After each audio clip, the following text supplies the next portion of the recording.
कि भारतीय जनता पार्टी अनुसूचित जाति, जनजाति, पिछड़े और अति पिछड़ों का और महिलाओं का घोर विरोधी पार्टी है। मेरा साफ आरोप है कि अभी तक 21 के बाद अभी तक जनगणना का नहीं कराया जाना देश में 2026 में कैसे होगा नया परिसीमन। पिछड़ी जातियों के बच्चों के लिए 1 क्लास से लेके 8 क्लास तक के बच्चों को छात्रवृत्ति दी जाती थी। केंद्र सरकार ने उस छात्रवृत्ति को भी बंद कर दिया, उस पर रोक लगा।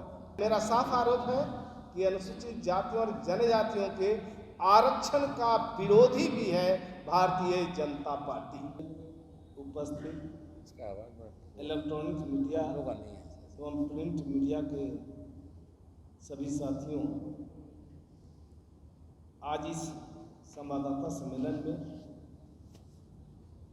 जनता दल यू के राष्ट्रीय प्रवक्ता आदरणीय श्री राजीव रंजन जी, बगल में बैठी प्रदेश प्रवक्ता अनुप्रिया जी और मैं प्रदेश प्रवक्ता हिमराज राम। आज के विषय से संदर्भ में जो महत्वपूर्ण बातें हैं हम लोग बारी बारी से उस पर रखेंगे। जो केंद्र सरकार द्वारा जो कार्य किए जा रहे हैं, जो केंद्र सरकार की मंशा रही कि कैसे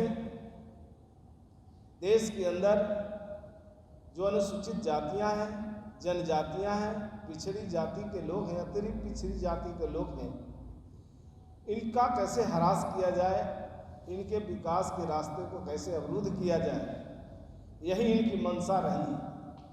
और इनकी ये मंशा भिन्न भिन्न जगहों पर प्रदर्शित होते रही, चाहे इनके बयान रहे हों, इनके क्रियाकलाप रहे हों, या जो भी रहे हों, जो इनके अंदर से बाहर आता है उस सब में झलक जाता है।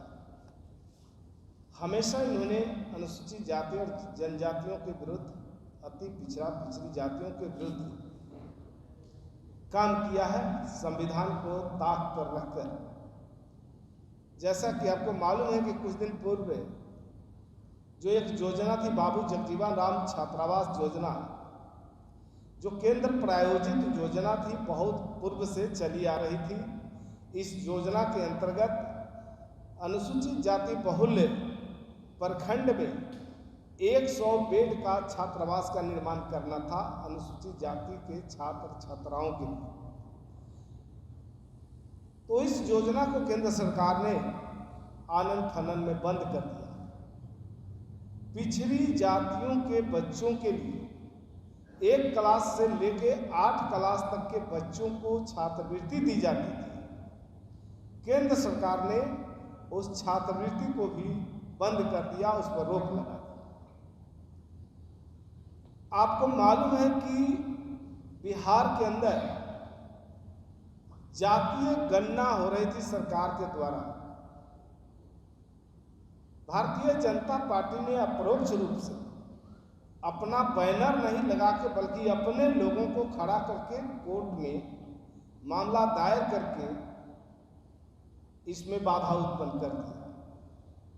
चूंकि भारतीय जनता पार्टी ये नहीं चाहती कि पिछड़ी जाति के लोग या अन्य जातियों के लोग जिन्हें रिजर्वेशन का भी प्रावधान है, और रिजर्वेशन में भी कुछ ऐसी जातियां हैं जिसको सरकार का पूरा लाभ योजनाओं का नहीं मिल पाता है। तो सरकार अपने स्तर से इस जाति गणना को एक तरह से सर्वे करा रही थी कि किस जातियों की स्थिति क्या है सामाजिक और आर्थिक रूप से। तो ये इन्हें पचा नहीं, इस पर जो है कोर्ट में अपरोक्ष रूप से इन्होंने मामला दायर करके इस पर रोक लगा दी।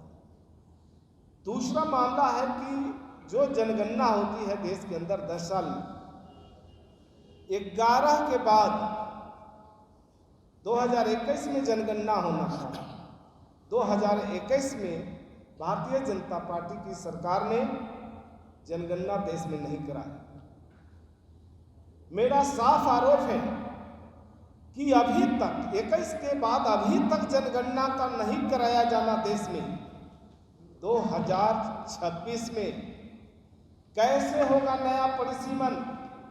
और जो अनुसूचित जातियां और जनजातियां हैं उनकी आबादी काफ़ी संख्या में बढ़ी है, तो उनके रिजर्वेशन को भी उस हिसाब से बढ़ना चाहिए था।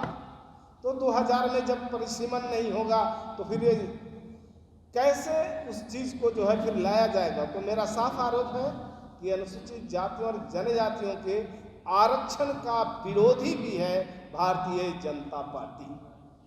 तो इस तरह से हम एक साफ साफ कह सकते हैं कि भारतीय जनता पार्टी अनुसूचित जाति, जनजाति, पिछड़े और अति पिछड़ों का और महिलाओं का घोर विरोधी पार्टी है। और इनकी मंशा इनके क्रियाकलापों से साफ साफ जाहिर हो चुका है।